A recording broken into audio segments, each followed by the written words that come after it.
ఇలా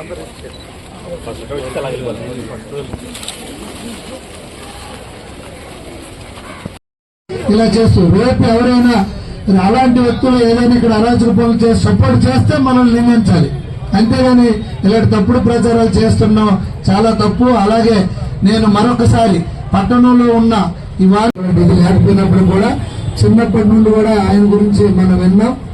ఒకటైతే శ్రీకాకుళం పట్టణంలో ఒక కొత్త రాజకీయ వరడు సృష్టించి ఆయనకంటూ ఒక బ్రాండ్ తెచ్చుకున్నటువంటి వరుణ్ గారు రాజకీయంలో శ్రీకాకుళం మున్సిపల్ చైర్మన్ గా కానీ అలాగే రాష్ట్ర స్థాయిలో అలాగే జాతీయ స్థాయి నాయకులతో ఆయన నెరపిన స్నేహం నాకు ఎర్రనాయుడు గారితో పాటు ఆయన వస్తున్నప్పుడు నాకు 9 ఆ టైంలో నాకు బాగా తెలుసు.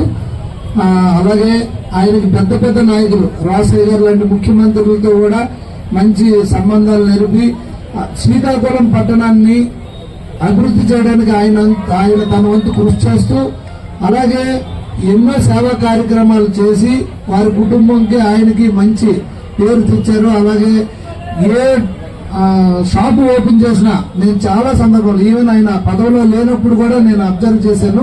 తెలుగుదేశంలో ఆయన ఉన్నప్పుడు కానీ ఏ ప్రభుత్వంలో ఉన్నా అపోజిషన్ లో ఉన్నా ఏ షాప్ ఓపెన్ చేసినా ఫస్ట్ ఆయన వచ్చి ముందు ఓపెన్ చేసిన తర్వాత ఎమ్మెల్యేలు కానీ ఎవరైనా వచ్చి చేసేవాళ్ళు, ముహూర్తం ఆయన చేతుల మీద చేసేవాళ్ళు. నేను చాలా దగ్గరలో అబ్జర్వ్ చేశాను, అంటే ఆయన చేతి రాసి అంత బాగుంటుందని.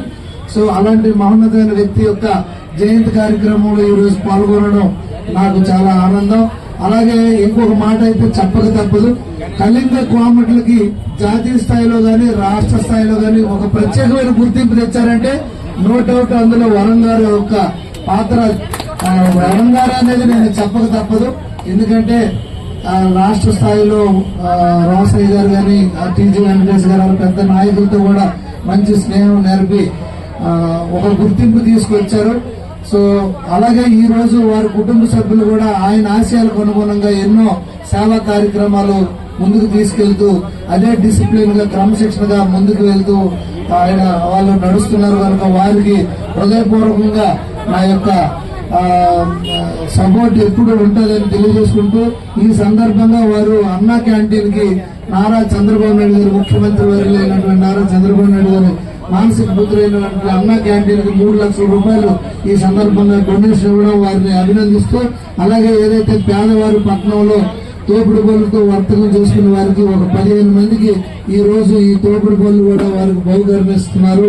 ఈ సందర్భంగా వారి కుటుంబంకి నేను మరొకసారి పూర్తి సహాయ సహకారాలు అందిస్తాను. మీరు ఇలాంటి కార్యక్రమాలు ముందు మరిన్ని పెంచి అలాగే ఈ పట్టణం నియోజకవర్గ ప్రజలకు జిల్లా ప్రజలకు కూడా ఉపయోగపడేటట్టు మీరు ముందుకు వెళ్లాలని, పెద్ద ఆయన ఆత్మకి శాంతి చేకూరాలని పెద్ద ఆయనగా పిలువబడే